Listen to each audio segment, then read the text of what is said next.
नाहिलो अशेष मायाते मदन वैष्णवे तेरे मात्र रतिना जमीला आशीष माया मदन वैष्णवे रतिना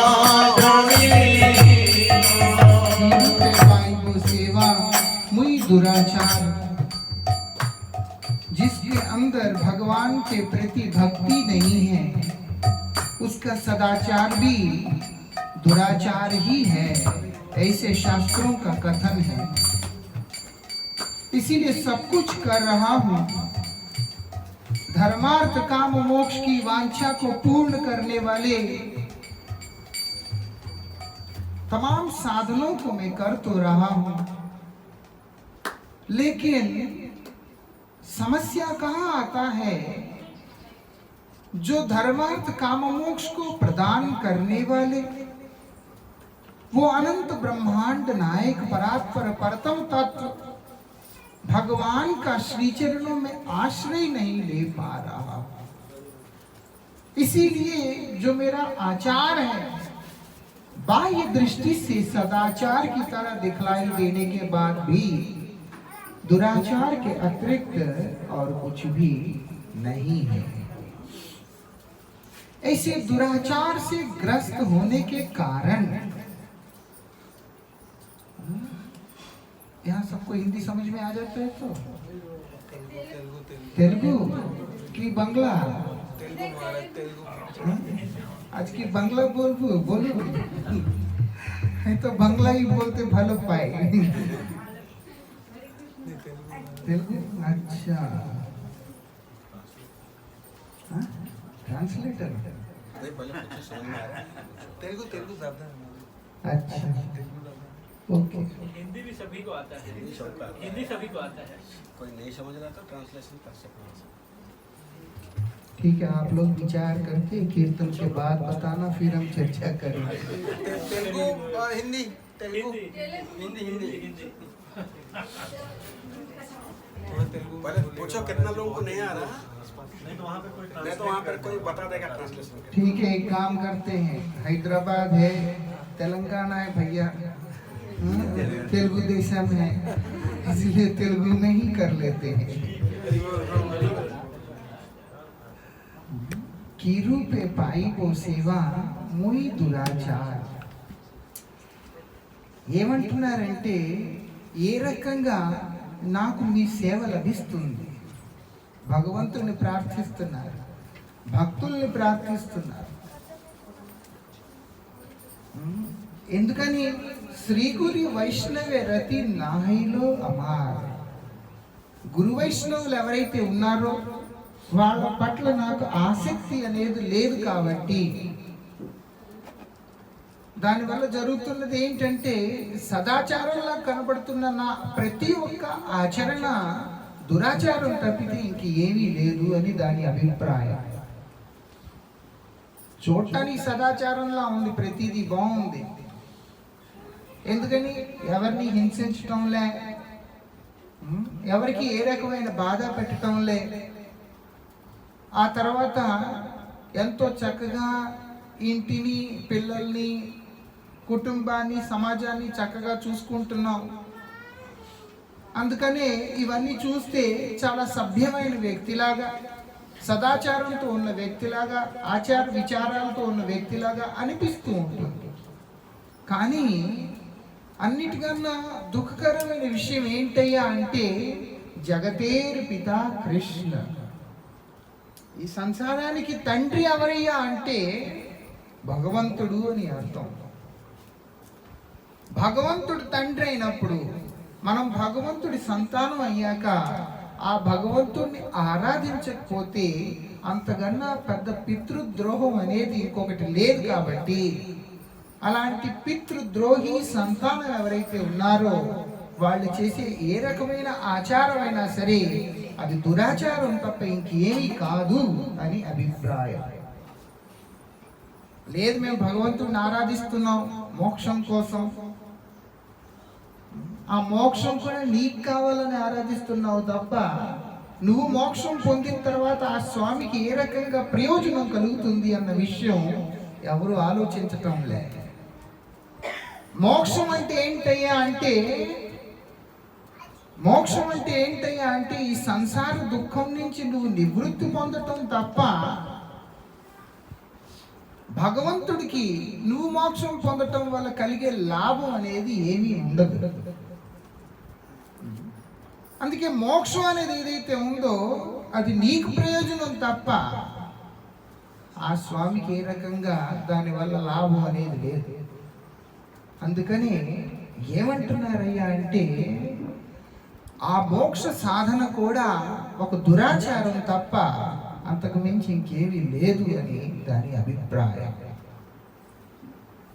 ధర్మార్థ కామాలు ఏవైతే ఉన్నాయో ఎలాగో నశించిపోతాయి, దానివల్ల కలిగే ప్రయోజనం అనేది ఏమీ లేదు. కానీ మోక్షం అనేది ఏదైతే ఉందో అది కూడా మన స్వార్థానికి సంబంధించింది తప్ప దానివల్ల ఆ స్వామికి కలిగే ప్రయోజనం అనేది ఏమీ ఉండదు. మనం జన్మెత్తి ఆ స్వామి సేవకి ఏ రకంగానూ ఉపయోగపడకుండా మన స్వార్థం మాత్రమే చూసుకుంటూ బతుకుతున్నాం. కాబట్టి మన ఆచరణ అనేది ఏదైతే ఉందో అది ఎంతో నికృష్టంగా ఉంది అని శాస్త్రాల అభిప్రాయం. అందుకే దురాచార అని సంబోధిస్తున్నారు అక్కడ. కిరూపే ఏ రకంగా ఏ విధంగా పాయిగో సేవ, నీ సేవ అనేది నేను పొందగలుగుతాను స్వామి అని అర్థం. అక్కడ ముయి దురాచార్, నాలాంటి దురాచారి వ్యక్తి ఎవరైతే ఉన్నారో ఏం జరిగిందయ్యా అలాంటి అంత దురాచారం నువ్వేం చేశావు అంటే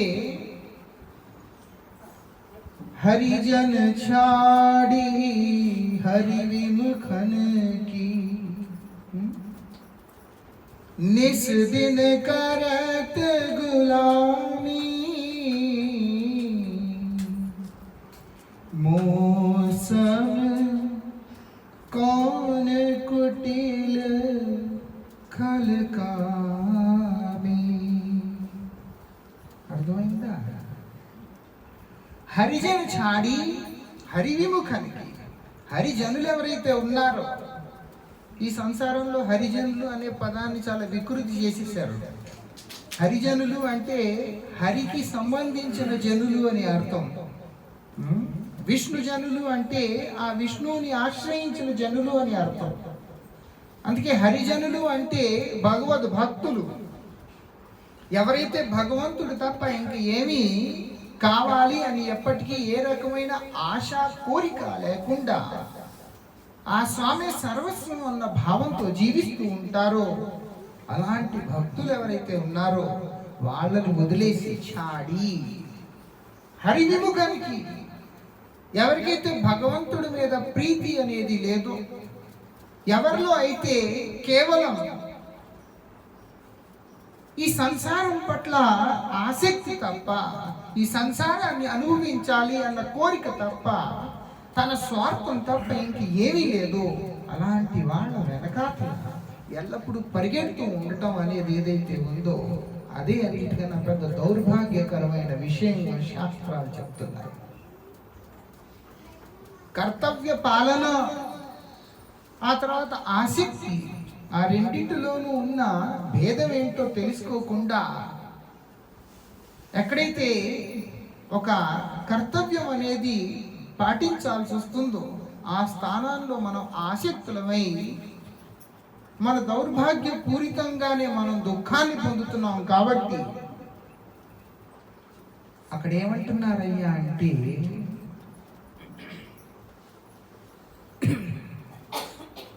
మోయి దురాచార్ అని సంబోధిస్తున్నారు. అదే అన్నిటికన్నా పెద్ద దురాచారం. అంతకు మించి దురాచారం ఇంకేమీ లేదు. ఏదో పెద్ద తప్పు చేసేస్తే దురాచారి అయినట్టు అందరు అనుకుంటారు. భగవంతుణ్ణి ఆరాధించకపోయినా అది దురాచారమే. ఎందుకంటే భోజనం ఆయన ఇస్తున్నాడు, వెలుగు ఆయన ఇస్తున్నాడు, ప్రకాశం ఆయన ఇస్తున్నాడు, తాపం ఆయన ఇస్తున్నాడు, ఊపిరి ఆయన ఇస్తున్నాడు, నీరు ఆయన ఇస్తున్నాడు. ప్రతిదీ మనం జీవించడానికి కావలసిన ప్రతి వస్తువు ఆ స్వామి అనుగ్రహిస్తేనే మనకు లభిస్తుంది. అలా మనల్ని కాపాడుతున్న స్వామి, మనకు అన్ని ప్రసాదిస్తున్న స్వామి, ఆయనకి మనం కృతజ్ఞత జ్ఞాపం కూడా చేయకుండా మనం మాత్రం సుఖం అనుభవించాలి అన్న ఆతృతతో ఎప్పుడైతే ఉంటామో అప్పుడు మాత్రం మనకన్నా పెద్ద దురాచారులు ఎవరు ఉండరు అని శాస్త్రాలు ఉద్ఘోషిస్తున్నాయి. అది విశేషం. అందుకే అన్నారు శ్రీ గురు వైష్ణవే రతి. రతి అంటే ఆసక్తి అని అర్థం. గురు వైష్ణవుల మీద ప్రేమ లేకపోవడం, వాళ్ళ మీద ఎందుకు ప్రేమ ఉండాలయ్యా ఎంతమంది ఉండటంలో? ఎందుకంటే స్వార్థ రహితమైన ఆత్మలు వారే తప్ప ఇంక వేరే వారెవరు ఉండే అవకాశమే లేదు. వారిలో స్వార్థం ఉండదు, నా అనే భావం ఉండదు. స్వాపర భావాలు లేని వారు భగవంతుడు తప్ప దేని మీద ఆశ్రయించి ఉండని వారు కాబట్టి వాళ్ళ పట్ల మనకి ఆసక్తి కలిగితేనే మన జీవితం సార్థకం అవుతుంది అని శాస్త్రాలు ఉద్ఘోషిస్తున్నాయి. లేదు అంటే ఏమైపోతుంది? అశేషమాయ తెమోన్ మగన హైలో. ఈ మాయా అనేది ఏదైతే ఉందో అది భగవంతుడి సృష్టి కాబట్టి అనంతంగా ఉంది. అది కూడా భగవంతుడి ముందు మాత్రం అంతమైపోతుంది తప్ప జీవాత్మ ముందు మాత్రం అది అనంతంగానే ఉంటుంది. అది దాంట్లో ఉన్న విశేషం. ఎందుకంటే జీవుడు అల్పజ్ఞుడు కాబట్టి. మాయా అనేది ఏదైతే ఉందో, ఈ ప్రపంచం అనేది ఏదైతే ఉందో, ఈ జగత్ అనేది ఏదైతే ఉందో, భౌతిక జగత్ ఏదైతే ఉందో అది ఆ స్వామి యొక్క ఒక పాద విభూతి కాబట్టి, ఆ స్వామి సృష్టి కాబట్టి దాన్ని అంతు అనేది ఏదైతే ఉందో, దాని లోతు అనేది ఏదైతే ఉందో అది తెలుసుకోవడం జీవుడి వల్ల సంభవించే కార్యమే కాదు అని మనం తెలుసుకోవాలి. అందుకే జీవుడు తన ప్రయత్నం వల్ల ఈ సంసారం నుంచి బయటకు వచ్చే అవకాశం లేదు. ఎలా బయటకు వస్తామయ్యా అంటే స్వయంగా భగవంతుడే చెప్తున్నాడు, మామైవ ఏ ప్రపద్యంతే, ఏ ప్రపద్యంతే మామైవ. ఎవరైతే నన్ను ఆశ్రయిస్తారో, నా శరణాగతులు ఎవరైతే అవుతారో, భగవద్గీతలో ఆ స్వామి ఉద్ఘోషిస్తున్నాడు. ఎందుకని? మమ మాయా, ఇది నా మాయ కాబట్టి దీని నుంచి నువ్వు నివృత్తి పొందాలి అని కోరిక కనుక ఉంటే నువ్వు నన్నే ఆశ్రయించాలి. నా ఇష్టం వచ్చినట్టు నేను చేస్తా, ఆ తర్వాత నాకు మోక్షం వచ్చేస్తుంది అంటే అది అజ్ఞానమే తప్ప అది ఏమీ కాదు అని మనం తెలుసుకోవాలి. మోక్షాన్ని ప్రసాదించే స్వామి ఆయనే, మాయాధిపతి ఆయనే, మాయ నుంచి మనల్ని ముక్తులు చేయగలిగే సామర్థ్యం ఉన్న స్వామి ఆయనే. మనం అక్కడికి ఇక్కడికి పరిగెడితే వచ్చేది ఏమీ ఉండదు, చివరికి మిగిలేది ఏమీ ఉండదు, దుఃఖం తప్ప. ఎక్కడికి వెళ్ళాలి అంటే ఏ స్వామిదో ఇది ఆ స్వామి దగ్గరికే వెళ్ళాలి. అందుకే భగవంతుడే స్వయంగా అంటున్నాడు, మామైవ ఏ ప్రపద్యంతే, ఎవరైతే నన్ను ఆశ్రయిస్తారో. అక్కడికి ఇక్కడికి వెళ్తే కుదరదు. మాయామేతాం తరంతితే, అలాంటి వాళ్ళే నా యొక్క మాయ అనేది ఏదైతే ఉందో దాని నుంచి ఉద్ధరింపబడతారు అని ఆ స్వామి భగవద్గీతలో స్వయంగా ఘోషిస్తున్నారు. అర్జునుడు అడిగాడు ఆయన్ని. అప్పుడు భగవంతుడు ఆయనతో అంటున్నాడు, దైవీం హేషాగణమయీ మమ మాయా దురత్యయ. ఖచ్చితంగా మాయ అనేది ఏదైతే ఉందో అది అసంభవం. దాన్ని చివరి ఒడ్డుకు చేరడం, దాన్ని అంత్య భాగం అనేది ఏదైతే ఉందో అది తెలుసుకోవడం అనేది అసంభవం అని భగవంతుడే అంటున్నారు ఆయన. దాన్ని దాటడం అనేది జీవుడి వల్ల ఏ పనే కాదు. ఎలా అవుతుందయ్యా? మామయ్య ఏ ప్రపద్యం. ఎప్పుడైతే నువ్వు నన్ను ఆశ్రయిస్తావో నేను నిన్ను నా మాయ నుంచి ఉద్ధరిస్తా అని స్వామి స్వయంగా అంటున్న మాట ఇది. అందుకే భగవంతుణ్ణి ఆశ్రయించాలి అంటే భక్తుల్ని ఆశ్రయించాలి. భక్తనుగ్రహంతో భగవద్ అనుగ్రహం సిద్ధిస్తుంది తప్ప వేరే రకంగా భగవద్ అనుగ్రహం సిద్ధించే అవకాశం లేదు అని మనం తెలుసుకోవాలి. భక్త్యా మాం అభిజానాతి, భక్తి ద్వారానే నా గురించి తెలుసుకోగలుగుతాం తప్ప వేరే రకంగా నా గురించి తెలుసుకునే అవకాశం లేదు. అది విశేషం. మనం ఏం వ్రతం చేస్తున్నాం, మనం ఏం సాధన చేస్తున్నాం, ఏ మంత్రం జపం చేస్తున్నాం, అవి ఆ స్వామికి ఏమీ అవసరం లేదు. ఆ స్వామికి కావాల్సింది ఏంటయ్యా అంటే ఎవరి వెనకాతలు నువ్వు వచ్చావు, ఎవరిని నువ్వు ఆశ్రయించావు. ఒక చిన్న ఉదాహరణ మనం చాలా స్పష్టంగా తెలుసుకోవచ్చు. వాల్మీకి మహర్షి జపం చేసిన మంత్రం ఏ శాస్త్రంలోనూ లేని మంత్రం అది. ఏ మంత్రం చెప్పండి, ఎక్కడుంది? మరా అంటే భగవద్ దర్శనం అవుతుంది, భగవంతుడు అనుగ్రహిస్తాడు అని ఏ శాస్త్రంలో ఉంది?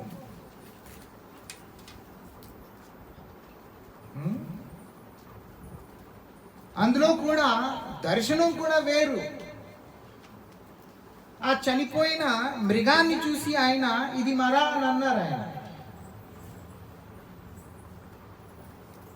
నారద మహర్షి ఆయనతో అంటున్నారు, ఏంటి నువ్వు ఇదే జపం చెయ్యాలి మరా మరా మరా మరా మరా అంటుంటేనే రామ్ రామ్ రామ్ రామ్ అయింది. మనం జపం చేస్తే అవదది. మనం జపం చేస్తే అది రామైనా సరే అది మరాయే. కానీ అది వాల్మీకి మహర్షికి నారద మహర్షి ఇచ్చిన ఆశీర్వాదం. అందులో బ్రజవాసి ఎవరైతే ఉన్నారో బృందావన్ భక్తులు, వాళ్ళు నారద మహర్షి గురించి ఒక మాట అంటారు, నారద్. ఎవరి మాట అయితే రద్దు చేయడం కుదరదో వాళ్ళే నారద్ అని సరదాగా అంటూ ఉంటారు. అంటే నారద మహర్షి మాటని తీసి పారేయడం అనేది సంభవించింది అని వాళ్ళు అలా సరదాగా అంటూ ఉంటారు. కానీ మనం తెలుసుకోవాల్సింది ఏంటంటే నారద మహర్షి రామనామాన్ని తిప్పి ఇచ్చిన తర్వాత కూడా ఆ నామ సిద్ధి అయిపోయింది, మంత్రసిద్ధి అయింది. వాల్మీకి మహర్షి భగవంతుడు అవతరించడానికి 60,000 సంవత్సరాల పూర్వం ఆ స్వామి దివ్య లీలలన్నిటినీ రచించి పెట్టేశారు. ఆయన త్రికాలజ్ఞుడైపోయాడు. భవిష్యత్తులో భగవంతుడు ఏ రకంగా అవతరించి లీలలు చేయబోతున్నాడో ప్రతిదీ ముందుగా తెలిసిన వ్యక్తిత్వం వాల్మీకి మహర్షి. ఎలా వచ్చిందయ్యా ఆ మరా మరా అంటే? వచ్చింది. మరాలో లేదు బలం, ఆ నారద మహర్షి అనుగ్రహంలో ఉంది బలం. ఆయన జపించాడు కదా అని మనం ఈ రోజు కూర్చుని జపం చేస్తే కుదరదు అది. ఎందుకంటే అది గురుకృప వల్ల రావాలి. ఆ మంత్ర బలం ఏదైతే ఉందో, ఆ మంత్రంలో బీజం అనేది ఏదైతే ఉందో అది గురుకృప వల్ల వస్తుంది. అది అందుకే అన్నారు శ్రీ గురు వైష్ణవేరతి నాహేలో అమారే. గురు వైష్ణవం మీద ఆసక్తి నాకు కలగలేదే. దాని పరిణామం ఏం జరిగింది? అశేషమాయ మగన హైలు. మనస్సు అనేది ఆ అనంతమైన మాయ ఏదైతే ఉందో, అంతులేని మాయ, తరగని మాయ, ఎంత లోతుగా వెళ్తుంటే అంతే లోతుగా కనబడుతూ ఉంటుంది. అది విశేషం. భగవంతుడు ఎంత లోతుగా ఉన్నాడో ఆ భగవంతుని యొక్క ప్రతిబింబమే ఈ మాయక జగత్తు. అక్కడ ఎంత లోతుగా కనబడుతుందో ఇక్కడ అంతే లోతుగా కనబడుతూ ఉంది. అందుకని దాంట్లో ఎంత లోపలికి వెళ్ళినా సరే లోతుకైతే వెళ్తున్నాం కానీ వస్తువు మాత్రం ఏమి మన చేతికి చిక్కడం లేదు. బుజ్లే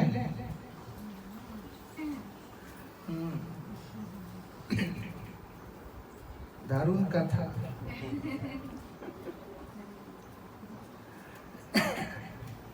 इसलिए అందుకే ఏమంటున్నారయ్యా అంటే ఈ మనస్సు అనేది ఏదైతే ఉందో ఆ మాయలో మగ్నం అయిపోయి ఉంది, మునిగిపోయి ఉంది. దాని పరిణామం ఏం జరుగుతోందంటే వైష్ణవేతే లేష్ మాత్ర రతి నా జన్మేదో. ఈ వైష్ణవత అనేది ఏదైతే ఉందో ఇక్కడ వైష్ణవులు అంటే అది ఇంకొక రకమైన జాతిలా భావిస్తూ ఉంటారు చాలామంది. వైష్ణవులు అంటే ఎవరయ్యా అంటే భగవంతుణ్ణి ఆరాధించేవారు, భగవంతుణ్ణి ఆశ్రయించిన వాళ్ళు. వాళ్ళు ఎవరైనా కావచ్చు, ఎవరైనా సరే. భగవద్గీతలో 4 వర్ణాలు భగవంతుడు చెప్తున్నది. చాతుర్వర్ణ మయా సృష్ట. భగవంతుడు సృష్టించింది 4 వర్ణాలు మాత్రమే. దేని ఆధారంగా సృష్టించారయ్యా అంటే గుణాలు కర్మల ఆధారంగా. అందుకే ఆ గుణం ఆ కర్మ ఎవరైతే చేస్తూ ఉంటారో వాళ్ళని మాత్రమే ఆ వర్ణాల శ్రేణిలో లెక్కించేది. బ్రాహ్మణులైతే బ్రాహ్మణుల లాంటి గుణాలు ఉంటాయి, బ్రాహ్మణుల లాంటి కర్మలు ఉంటాయి. క్షత్రియులైతే క్షత్రియ లాంటి గుణాలు ఉంటాయి, క్షత్రియ కర్మలు ఉంటాయి. వైశ్యులు లాంటి కర్మలు గుణాలతో ఉంటారు. శూద్రులు లాంటి గుణాలు కర్మలతో ఉంటారు. అంతే. మన శాస్త్రాలు ఎవరి మీద ఏ రకమైన డిస్క్రిమినేషన్ అనేది పెట్టలేదు. భేదభావం అనేది శాస్త్రాల్లో ఉండదు. భగవంతుడి దగ్గర భావం అనేది ఉండదు. కానీ అవి సరిగ్గా అర్థం చేసుకోక సమాజం ఈరోజు వికృతం అయిపోతుంది. దాని పరిణామమే చాలా రకాలుగా మనకి ఈరోజు ఫేస్ చేయాల్సి వస్తుంది. కానీ వైష్ణవులు అనేది ఏదయ్యా ఉంది అంటే ఎవరైతే భగవంతుణ్ణి ఆరాధిస్తారో,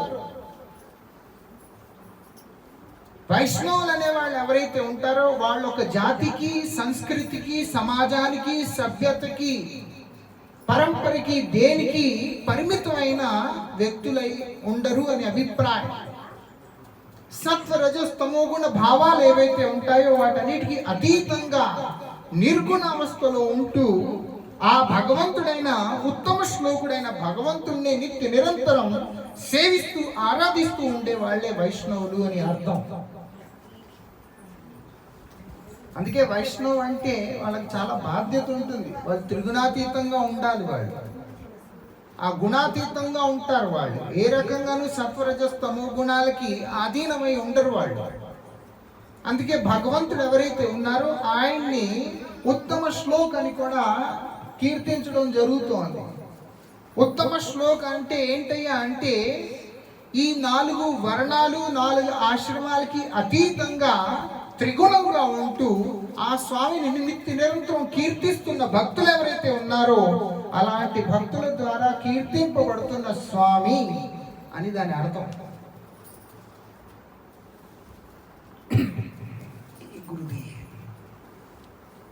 అని దాని అర్థం. మొత్తానికి ఏంటయ్యా అంటే వైష్ణవేతే లేష్ మాత్ర ప్రతి నా జన్మలో భగవంతుడిని ఆరాధించాలి అన్న భావం ఇంత కూడా హృదయంలో కలగటం లేదు. మేము ఆరాధిస్తున్నాం చాలా మందికి అనిపిస్తూ ఉంటుంది. కానీ ఆ ఆరాధన వెనకాతల తాత్పర్యం ఏంటంటే స్వసుఖ వాంఛ, ఆత్మేంద్రియ ప్రీతి వాంఛ, తారే బోలే కామ్, కృష్ణేంద్రియ ప్రీతి వాంఛ, ధరే ప్రేమ నామ్. భగవంతుని యొక్క ఇంద్రియాలు ఏవైతే ఉన్నాయో వాటిని సంతృప్తి పరిచే విధంగా ఎవరైతే సాధన అనేది చేస్తారో దాన్నే భక్తి, దాన్నే ప్రేమ అని శాస్త్రాల్లో చెప్పడం జరుగుతోంది.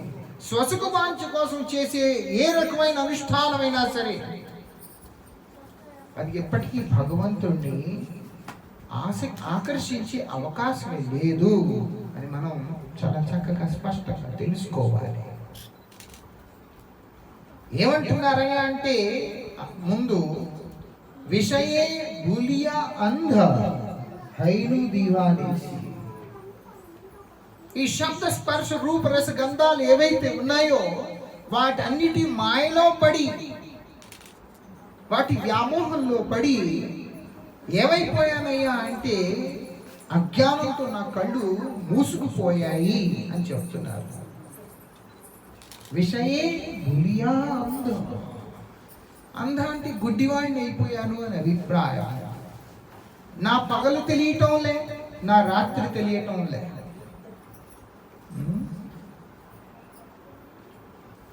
ఎలాంటి గుడ్డివాడు అయిపోయాడయ్యా అంటే ఒక గుడ్డి వ్యక్తికి పగలు రాత్రి అనే తేడాలు తెలియవు. ఆయన మనం అడిగామంటే ఇప్పుడు ఉదయం అయిందా మధ్యాహ్నం అయిందా ఏం జరిగిందయ్యా అంటే చెప్పే అవకాశమే లేదు. ఎందుకని? ఆయన గుడ్డివాడైపోయాడు కాబట్టి. విషయే భూలియాంధ. విషయం ఏంటయ్యా అంటే 5 వస్తువుల్ని విషయంగా చెప్పడం జరుగుతోంది. అదేంటి అంటే శబ్ద స్పర్శ రూప రస గంధని శాస్త్రాలు చెప్తున్నాయి. శబ్దం, ఆ తర్వాత స్పర్శ, రూపం, ఆ తర్వాత రసం అంటే నాలిక మీద ఉండే రుచి, నాలికకి సంబంధించిన రుచి. గంధ అంటే స్మెల్ అని అర్థం, సుగంధం, దుర్గంధం ఇత్యాది ఏదైతే అన్ని. విషయే భూలియా అంధ. వీటన్నిటి వెనకాతల పరిగెడుతూ అంధుణ్ణి అయిపోయారు. ఎవరైనా ప్రశంసిస్తేనే నచ్చుతుంది, నిందిస్తే నచ్చదు. కళ్ళకి మంచివి చూడటానికి దొరికితేనే నచ్చుతుంది, లేకపోతే నచ్చదు. ప్రతిదీ అంతే. నాలుక మీద మంచి రుచి ఉంటేనే నచ్చుతుంది తప్ప రుచికరమైన వస్తువులే నచ్చుతాయి తప్ప వేరేవి నచ్చే అవకాశం లేదు. దీనివల్ల ఏం జరుగుతుందయ్యా అంటే గలేఫాన్స్ దీతే ఫిరే మాయాసి. మెడలో తాడులా కట్టి ఉరితాడులా ఎవరు లాగుతున్నారంటే ఆ మాయా అనేది ఏదైతే ఉందో అది నన్ను లాగుతూ ఉంది. మాయా అనే పిశాచి నా మెడలో ఈ తాడు అనేది కట్టి నన్ను లాగుతూ ఉంది. అది పరిస్థితి. అది వదలలేము, పట్టుకోలేము. అలాంటి స్థితి. ఎంత పరేషాని అంటే మనం ఊహించలేనంత పరేషాని. అటు వెళ్ళలేము, ఇటు వెళ్ళలేము, ఇలా చేయలేము, అలా చేయలేము. ఈ ద్వంద్వంలో పడి ఇరుక్కుపోయి సతమతం అయిపోతూ ఉంటాం. ఒక నీళ్లలో పడ్డ వ్యక్తి, ఈతరాని వ్యక్తి నీళ్లలో పడిపోతే ఊపిరి ఆడక ఏ రకంగా అయితే లోపల సతమతం అయిపోతూ ఉంటాడో అలాంటి పరిస్థితి ఈ మాయ ద్వారా గ్రసించిన జీవుడికి అయిపోతూ ఉంటుంది. కానీ ఎంతమంది ఆలోచిస్తారయ్యా ఈ విషయం అంటే ఒక్కళ్ళు కూడా ఆలోచించారు. అది వింత. యుధిష్ఠిర్ మహారాజ్ గారిని అడిగారు యక్షులు, ఆశ్చర్యం ఏమిటయ్యా అని. అన్నిటికన్నా పెద్ద ఆశ్చర్యం ఏంటయ్యా అని అడిగారు ఆయన. అహనే అనాని భూతాని గచ్చంతి యమమందిరం శేష స్థావరం ఇచ్చంతి కిం ఆశ్చర్యం అతఃపరం అని చెప్పాడు ఆయన. మనకన్నా పెద్దవాళ్ళు చనిపోతున్నారు, మనకన్నా చిన్నవాళ్ళు చనిపోతున్నారు. మనం మాత్రం ఎప్పుడు ఒక్కసారి కూడా ఆలోచించడానికి కూడా ధైర్యం చెయ్యం. ఏదో రోజు నేను కూడా పోతానయ్యా. మనం ఎలా ఉంటామంటే ఈ సంసారంలో మనం అంటే ప్రతి ఒక్కళ్ళు అలాగే ఉంటారు. ఏ ఊర్లో వెళ్ళినా, ఏ దేశానికి వెళ్ళినా, ఎక్కడికి వెళ్ళినా సరే శేష స్థావరం ఇచ్చంతి. వాళ్ళు కోరుకునేది ఏంటయ్యా అంటే నేను ఎప్పటికీ ఎక్కడికి వెళ్ళే అవకాశమే లేదు, నేను ఎప్పుడు ఇక్కడే ఉంటాను. ఇంతకన్నా పెద్ద ఆశ్చర్యం ఇంకొకటి ఏముంటుంది అని చెప్పడం జరుగుతుంది. అలాగే ఇది కూడా ఈ సంసారం అనేది ఏదైతే ఉందో అదొక సంగ్రామంలా ఉంది. దాంట్లో పడ్డ జీవుడు ప్రతి ఒక్క దాంతో ప్రతి క్షణం సంఘర్ష చేస్తూనే ఉన్నాడు. దేన్ని ఆశ్రయిస్తే నువ్వు కాపాడకపోతావయ్యా, నువ్వు దీని నుంచి ఒడ్డెక్కుతావో దాన్ని ఆశ్రయించంటే మాత్రం అది తప్ప ప్రతి ఒక్కటి చేయడానికి సిద్ధంగా ఉంటాడు. అది వాళ్ళలో ఉన్న విశేషం. ఆ విశేషమే వాళ్ళ దౌర్భాగ్యం అని మనం తెలుసుకోవాలి. అది సౌభాగ్యం కాదండి. నీళ్లలో మునిగిపోతున్నాడు ఆయన, చెప్తున్నారు ఇటు వచ్చేవయ్యా, ఇటు వచ్చేయని. రావడానికి సిద్ధంగానే లేదు, మునిగిపోతున్నాడు. అది పరిస్థితి. ఇక్కడ అదే అంటున్నారు, ఆ మాయా పిశాచి అనేది ఏదైతే ఉందో, ప్రేతం ఏదైతే ఉందో, లేనిది ఉన్నట్టుగా అనిపిస్తున్నది ఏదైతే ఉందో, అది మాత్రం వ్యక్తిని పట్టుకొని లాగేస్తూ ఉంది. అది ఏం చేయాలి? ఇహార్ छाड़िया जाए, इहारे करिया जाए, छाड़न जाए.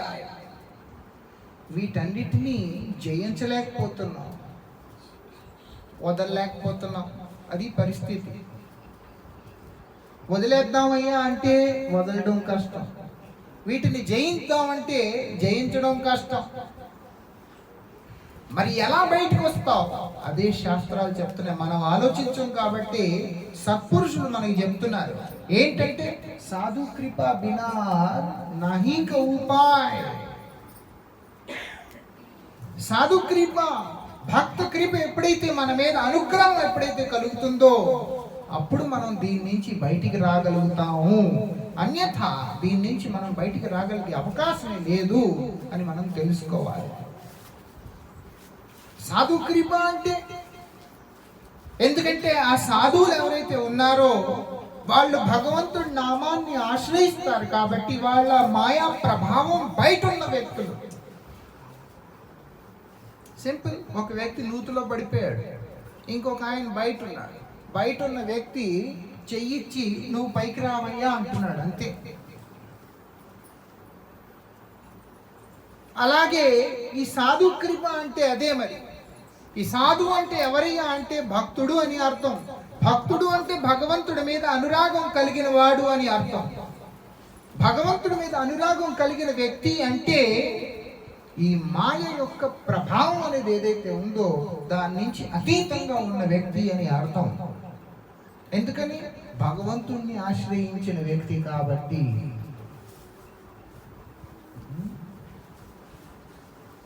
భగవంతుడు అనుగ్రహించబడ్డ వ్యక్తి కాబట్టి భగవంతుడి ద్వారా వాళ్ళ మాయా ప్రభావం నుంచి బయట ఉంటారు ఎప్పుడు.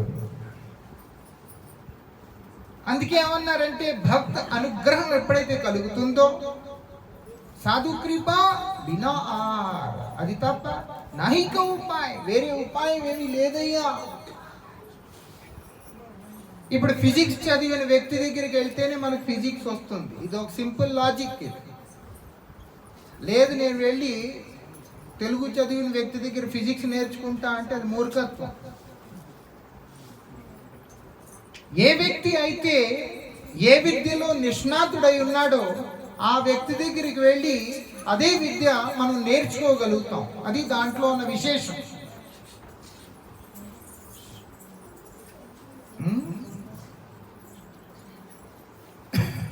वृंदावन बिहारी लाल की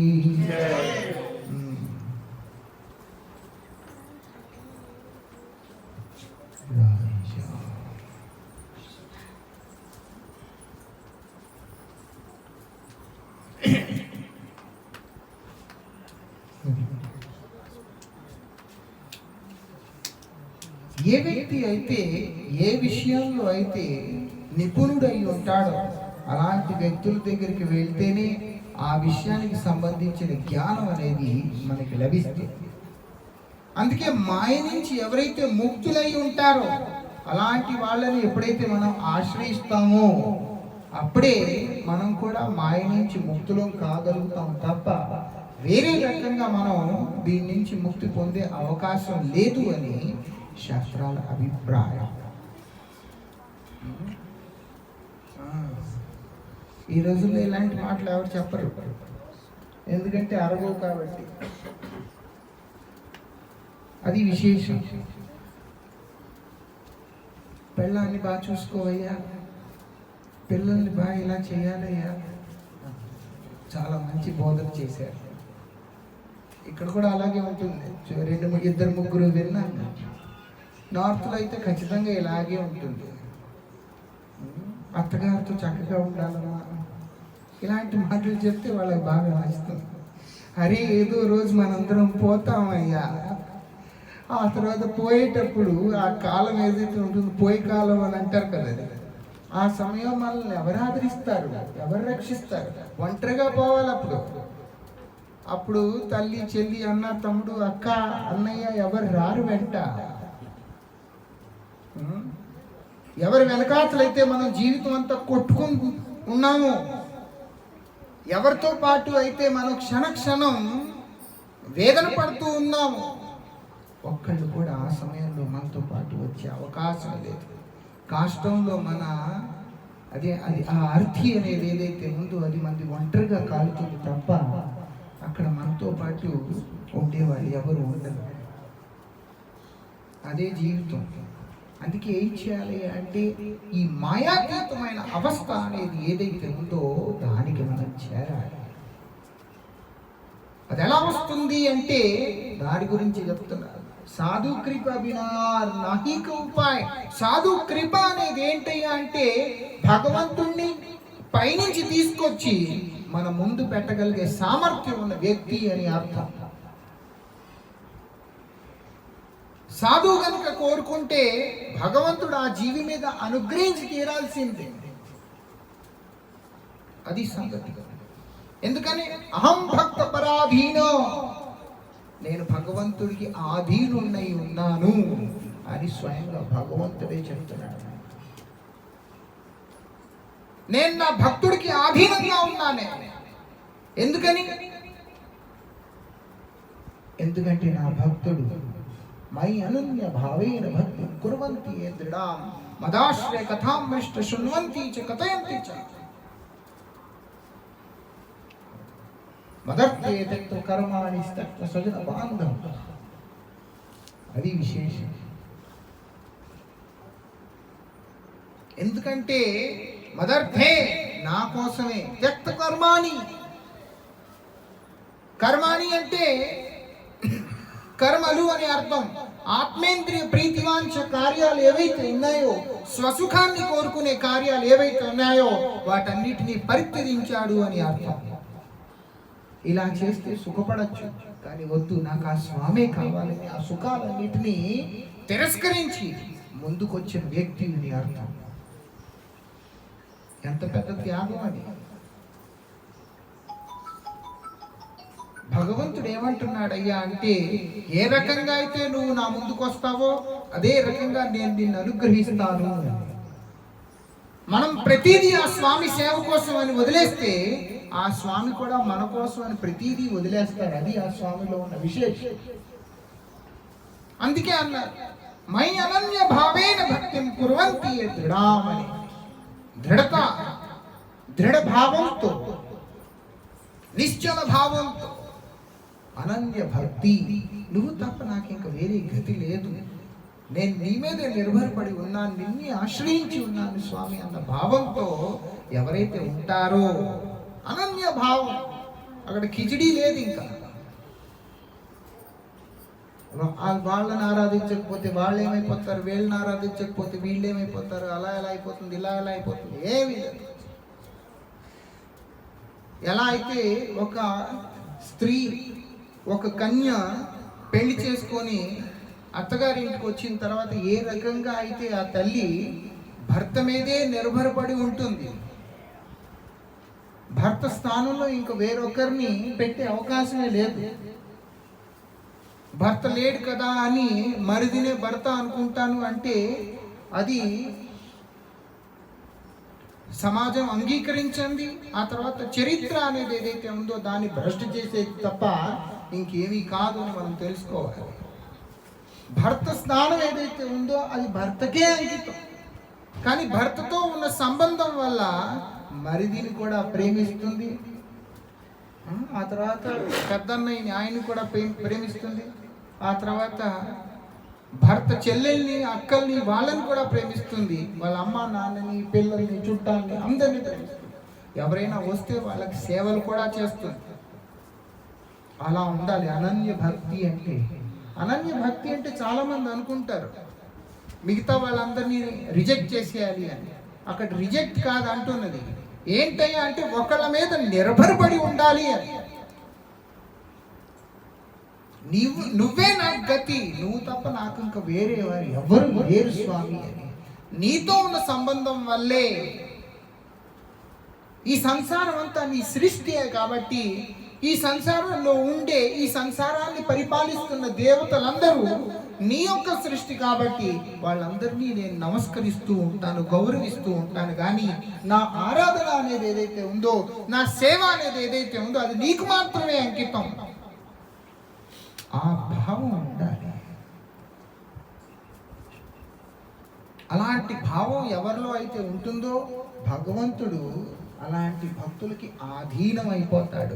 దాన్ని అనన్య భక్తి అంటారు. మై అనన్య భావేన భక్తిం కుర్వంతి. ఆయన్ని ఆరాధించాలి ఆ స్వామిని. అలాంటి ఆరాధన చేస్తున్న భక్తులంటే ఆ స్వామికి ఎంతో మమకారం, ఎంతో అభిమానం. ఏం చేస్తారయ్యా అలాంటి వాళ్ళు అంటే మదర్థే నా కోసం త్యక్వ కర్మాణి. ఈ ప్రాపంచిక కార్యాలు ఏవైతే ఉన్నాయో వాటన్నిటిని పరిత్యజించి త్యక్వ స్వజన బాంధవ. ఎవరైతే ఈ సంసారంలో ఉండే బంధుబాంధవ్యాలు ఉంటాయో వాటన్నిటినీ కూడా నావి అని అనుకోకుండా స్వామి మాత్రమే నాది అన్న భావంతో ఉంటారు. ఎవరైతే అలా ఉంటారో భగవంతుడు కూడా అనేది ఏంటయ్యా అంటే నువ్వు అన్నీ నా కోసం వదిలేస్తే నేను నిన్ను తప్ప వేరే వాళ్ళని ఎవరిని ఆదరిస్తాను. అలాంటి భక్తులు ఎవరైతే ఉన్నారో వాళ్ళ అనుగ్రహం వల్లే మనకి భగవత్ సిద్ధి కలుగుతుంది అని చెప్తున్నారు. ఈ దుఃఖం అనేది ఏదైతే ఉందో ప్రాపంచిక దుఃఖం, దాని నుంచి మనం నివృత్తి పొందుతాము. అదే ఈ ఉపదేశం యొక్క విశేషం. ముందు మనం ఇప్పుడు కీర్తన పెట్టుకుంటాం, కీర్తన చేద్దాం.